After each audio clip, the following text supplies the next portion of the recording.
see, you just haven't got to give up. Just don't give up. Okay. I tried and I failed. I made a mistake. I didn't have my microphone on, right? So if you're watching and my microphone's not on, you tell us. So sorry about that. Here I am. Right. So you're here. You might be new to my world because that doesn't happen every day. You're not on the BBC News every day. Sorry, my kids are playing downstairs. Sorry about the screaming. Um, so I thought I should come on and say hello and welcome everybody and make sure that you know you're in the right place. Um, what an opportunity that was. I mean, that those opportunities do not come along very often, okay? Can I just explain that to you, right?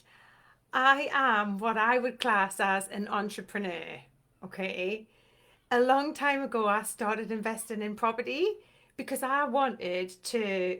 I'm a bit lazy and I didn't want to work very hard, and I wanted to be at home with my kids, to be honest. And I loved the idea of that. Yes, okay, comes with a responsibility, and I did know that. I expected that, but I liked the idea of like that time leverage that I could be doing something else and still getting paid from my property.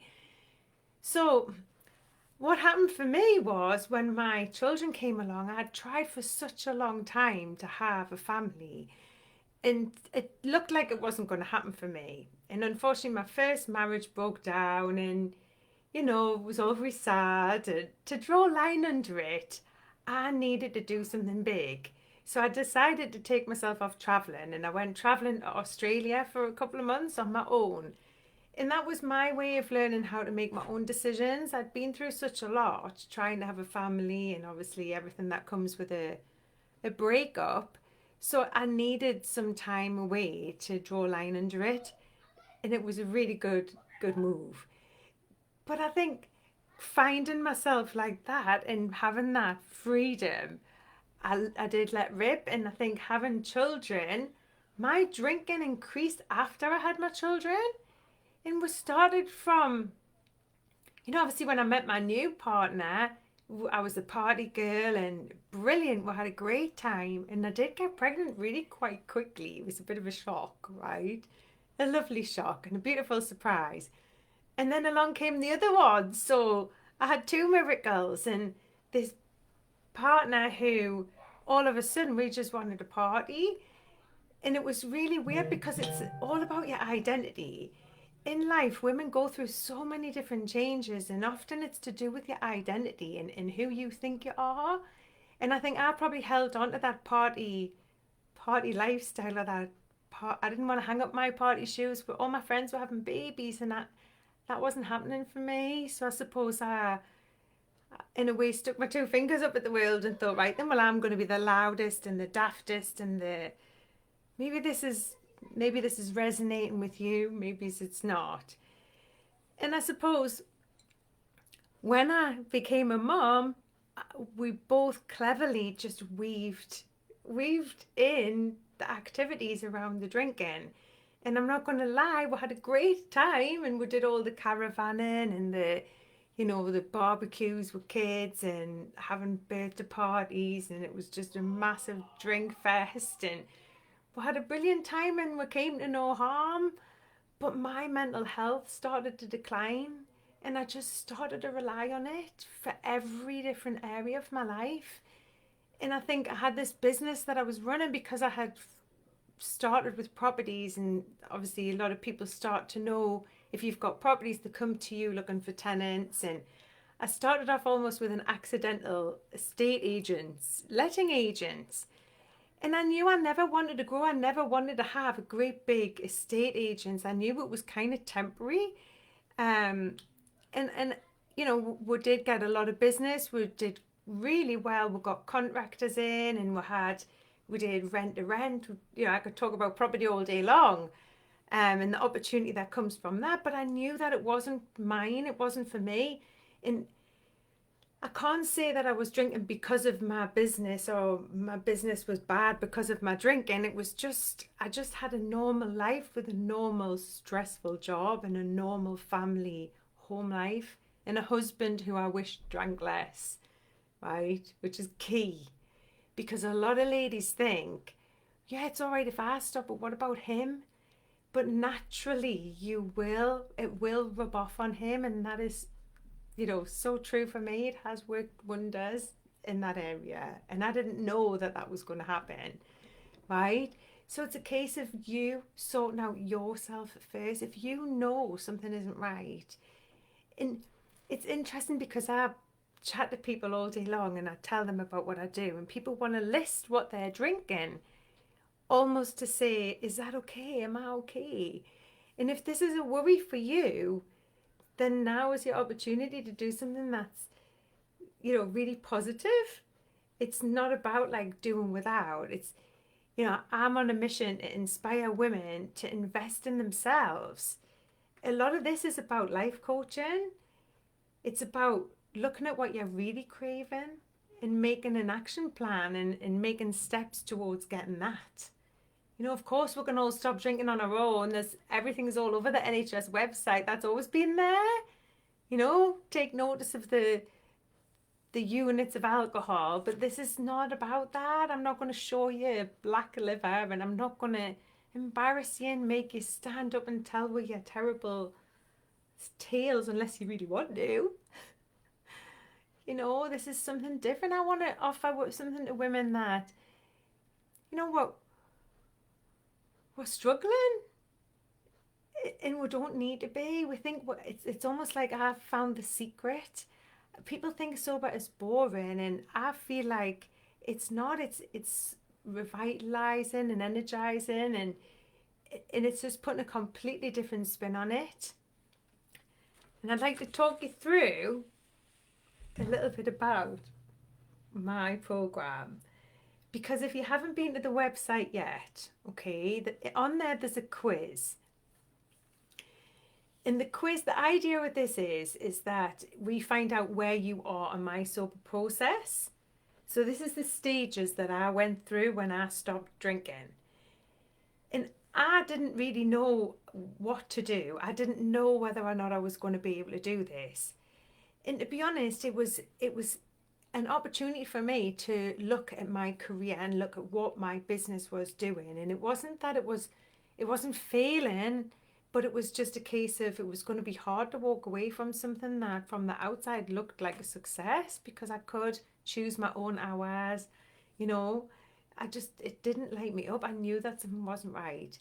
And because I was drinking, it was like I wasn't bothered. I didn't want it enough to not have a drink, if that makes sense. So the emails could wait, and I just got really dismissive of everything. And I didn't want to live like that. I felt like I wasn't living to my own values. And I'd heard all of these words, and because I'd always been attracted and interested in personal development, my background is in employment coaching, so helping people. It used to be young people, but helping people to identify what skills they've got, look at where the gaps are, seek the training or whatever they need in order to fill those gaps, and then to reach for their goals. And that's exactly what I've done. And if you're impressed with what was on the TV, I'm not putting myself down, but I had to work hard for that. I've done all of I've spent hours working on myself, and I feel for the last year it's been about that. It's about me building my credibility and looking at my areas of weakness and where I can develop and where I shine and how I can grow, which is what this is your opportunity to do as well. But you're starting maybe a few steps behind. I'm here and I want to continue with this. And so this is your opportunity to look at life completely different and take a step along here. And I have had somebody message or put on the page, because you're in the group, but I've also got a page saying, do you talk about AA? And yes, of course I tell people about AA. People know about AA. I wouldn't have gone to AA. I didn't feel I was bad enough for AA. It was almost like a benchmark that I had, and I didn't really know where the line was. but I certainly wouldn't have gone AA and I wouldn't have spoken to my doctor. I used to blame my husband. It was his fault. Everything was his fault, right? So look out for that as well. Because, he would come home with a bottle. What you brought that for? And then I would be drinking it and sending him to go and get another one. And then would be something would go wrong during the week. And we worked together as well. So if something would go wrong during the week and I would blame him, and I was sitting there drinking drink for drink with him until I blacked out and then he could drink more. And now all of that stopped. It's all gone away. And I have been on this journey, and it doesn't happen overnight. It's a journey that you go on, and you start where you are and you move forward. And the beauty is there's no pass or fail, because I'm there to catch you every step of the way. It's just a process that you're going on. And at each stage, like if you're here, if you're stuck like Susie, and you don't even know if you can get through today or the weekend, it's no point us talking about how you're going to tell your friends. We need to go inside and we need to look at you at that stage. And then you move on to be Ollie, and you're observing like Ollie, and that's you now. You're here in this group. So you're listening to me, you're maybe scrolling back through some posts, and you're starting to open your eyes up to things that are sober, that are positive. Because before, sober, you thought, oh, are you sober? Oh, poor you. Where now I'm like, you couldn't pay me. You couldn't pay me to drink. If they were giving it away, like when they asked on the news, now that the pubs are opening, it makes no difference to me if they came and knocked on my door and offered it to me. That's how I want your mindset to get, because it actually weakens you. Once you get a taste of the quality of sleep that you're going to enjoy, and then the productivity that brings, and the positivity, and then your relationships improving, and then you're rubbing off on other people, and you're inspiring people, and then your skin starts to glow, and you drop a bit of weight, and and you save money. There's like, why? Because they open the pubs. Wetherspoons is open. You're going to give all that back? No. No.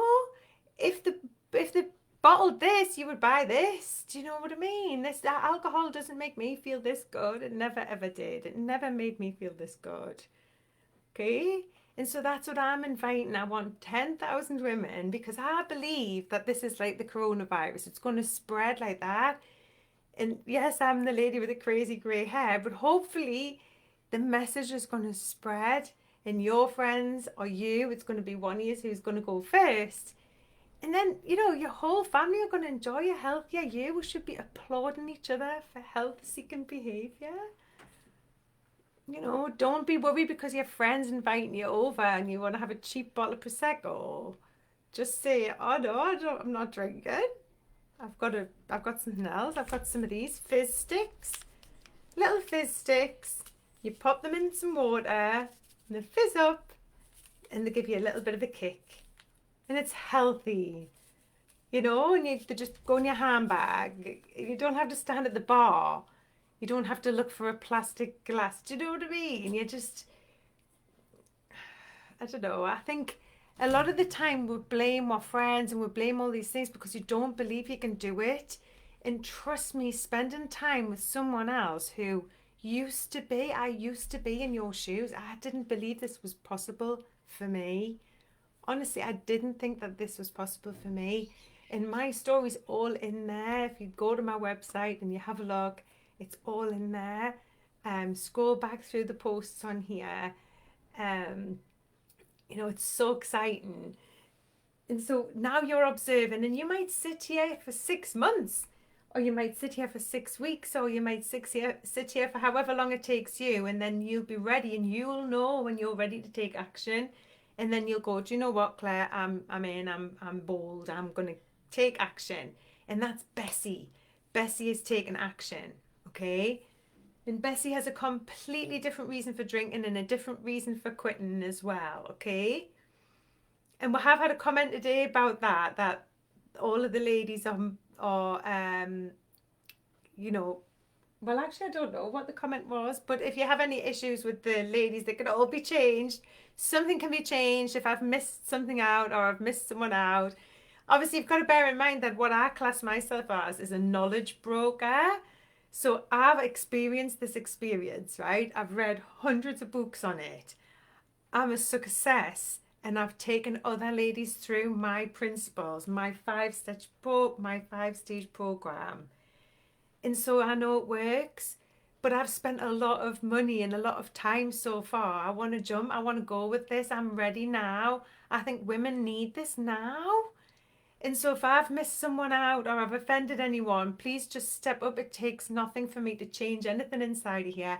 I've learned it all myself, all of the tech, and I'm a regular mum, and it's been hard, but I've done it because I've applied myself and because it means a lot to me. My friend died. Okay? And I just don't want any woman sat in shame. So if I've offended anybody, please just tell me and I'll change it, okay? We'll work together, okay? So Bessie is bold and she's taken action. She's ready for her day one, okay? And then you might already be here. You might be then thinking, oh, well, that's good, Claire. I can do that on my own. This is the dry January crew I think of here. You can stay home and you can be bold and you can not drink. But when you move on to be Elsie, you're engaging like Elsie, and she's engaging in sober life. So she's going to the parties and she's having the difficult conversations with her friends. And she's trying the different types of drinks and alcohol-free options. And that's what she's doing. And she's embracing sober life, and she's looking at it from, like, as an experiment, almost like as a fly on the wall, and thinking, well, I'm still here. I can still see my friends. Actually, I can go home now. I'm going to drive myself home. Nothing's changed except you remember everything. You've still got a pocket full of money. Your friends are all still speaking to you, and you know where your phone is, right? And you start going, oh my gosh, that's amazing. This is actually quite cool. And then you start thinking, well, I can do something else on a Sunday. And then because you start looking at what else to do on a Sunday, you start fancying doing that more than you wanted to have a drink on a Saturday night. So it's each step you go on, it pushes you forward. But what happens is people get stuck here and they go, oh, I can do it through the week on my own. But no, and I see my friends, I have to have a drink. And then they're not ever living sober. What they're doing is they're having a drink and then they're withdrawn from alcohol for a few days and then they're having a drink again. What you need is a big, long gap between to give your body the chance and your mindset and for you to look at life sober. It's no good just shutting the curtains and saying, right, I'm sober, I'm going to sit here being sober. You have to live life, and you'll be so surprised because what you'll find is there's more people sober than you actually think. And life isn't all about alcohol. You just think it is because that's all you can see at the moment. And I know that's not me belittling where you're at. It's totally about how much time you can spend being influenced by somebody who sees it this way. And that's exactly what my program does. I mean, besides you coming and moving in with us, if you do my program every day for 45 days, I'll be turning up and we're going to have a coffee together. Do you know what I mean? I turn up in your inbox with an audio or a video or an activity or something for you to read, something for you to think about, a journal prompt. So keeps it top of mind for you that this is not your fault and that you're being sold to and that actually everything you believed about alcohol isn't true. You don't need it to have fun. You don't need it to relax. Well, how else can you relax? What else can you do to de-stress? Have you thought of anything? Have you tried? When was the last time you tried to have fun without alcohol? Do you know what I mean? It's all just about how we see ourselves, and I saw myself as the party girl pisshead. and I wanted it to change. And by following this, I've managed to change it, and now I'm helping other ladies to change it. Okay, and at some point, I mean, and all the way along, you're managing to solve other issues that come up in your life easily, and you don't fall apart like you probably did here when, you know, your gas goes off or something, or when something happens. You just take it in your stride, and you know that within you, you've got the power and the energy to sort it out. It's a bit of a chew on, and you can do without it, but you can sort it out, and you actually end up sorting stuff out properly so that it doesn't keep coming back again. You know, that's what we found. Instead of just sticking a sticky plaster on things, you actually go, well, actually, should we just sort that out properly? You like become a grown up. It's in life is just way easier. It's not boring at all. It's really not. And all I'm inviting you to do is try it that way. And when you get here and you go, well, actually, you know, she's probably selling her house, she's relocating, she's, I don't know, doing the thing, the dream that you just keep hearing in your head when you're in the shower and you keep dismissing. You know, what is it that you really want to do? Where do you wish you were? Where do you want to be? And you think, oh, well, they'll never do that, or yeah, but what about that? But by the time you've gone through all of this process, you start seeing solutions. It's not just problems. You start seeing solutions, and by then you've met positive people who have also overcome stuff. I've met the most amazing people through being sober, by reaching out and showing who I am and inspiring other people and allowing them to have the courage to be who they are. And that in itself is amazing, you know. And you might be just here because you want to promote your sober group, and that's okay as well. Like, come and talk to us. I'd love for us to do it together. You know, I'm investing so much time and energy and money in my own training and development. I want to pass it on, you know, and I'm planning in June, I'll be licensed to start a women's speak circle. So if you're a woman of influence and you've got something to say, whether that be on a stage or on an online platform like this, then, you know, watch this space. It's about so much more than sober.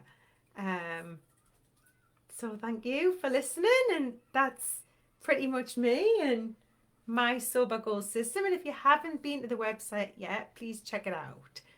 www.thesoberholic.com. And apologies because there was an error on it this morning. I was so busy because I was going to wear this t-shirt, which is hashtag so much more than sober. That was my intention. And then at the last minute, because Angela Graham, who's in this group, Angela is a personal stylist, okay? And we were talking, and she put in my head that I should wear my nice cardigan and be a bit more glam instead of being like a youth worker, right? Because I'm not a youth worker. I love the glam, right? Glamour was one of the things that I thought I would have to give up if I stopped drinking. So to me, Prosecco, glamour, right? But that was the last thing for it to go. And that just shows that it's your mindset. And now I've got the lippy, you know, my nails aren't that good, but my nails are on, and I want to feel glamorous, like all day, every day. You know, I want to wear the perfume. I don't want to keep it for good. I want to do that. I'm all for that, right? And so I think when I was going to wear this, I thought that would end up with a lot of people Googling hashtag so much more than sober. So that's where I was concentrating, like if you had Googled that, where you would go. So if you Google that, that's where you were supposed to go. But then at the last minute, they rang me and they said, well, where do you live? Tell me like the name of the place. And I told them, and I said, but instead of putting the name of where I live, could you not just put my website? Because I work online. I don't have people coming, like want face to face. I want people to go to my website. And I totally thought she would say no. And she said yes. So it just shows you have to ask. And so they put www.thesoberholic.com, which is my website. But I hadn't really been concentrating too much on that, and I had messed it up because all of the tech I've done myself. So if you are a business owner, right? This is my ideal client. You're a business owner. Maybe you're fed up with your business. It could be because of pandemic, or just now you've had a different life change and you just don't really want to do that business anymore. But you've got a lot of knowledge. Now, that's how I felt with my property business. But when I started this idea, when I stopped drinking and I started telling people about it and realized that other women felt the same, I saw my little light bulb went off, and I saw an opportunity. And I thought, well, what if I could, inspire other women, and what if like that would help their communities and ripple effect on their families, and how that would work. And that's when this sort of idea was born, to make it fun and make it relatable. Yes, so then, oh yes, so instead of just going to this place, you went to that place, and then I had to learn the tech, and so I've been doing the website myself. And so if there's any mistakes, I apologise. And if any of the links, no, I think all the links do work because I've tried really hard. So be patient with this. And if you need to learn, that was what I was saying, yes, if you need to learn because you might have your own business that you would like to put online, and then you might go, oh, I could never do that because you know, I can't touch a computer. Like, forget all of that, right? My kids helped me in the lockdown, okay? So if you know how to use Facebook, trust me, you would know how to do what I've managed to do. All it takes is time and 100% commitment and just the determination and grit. All right, so that's me, and it's lovely to meet you, and I'll see you all soon. And check out the website. I'll add the link in the comments. Bye from me.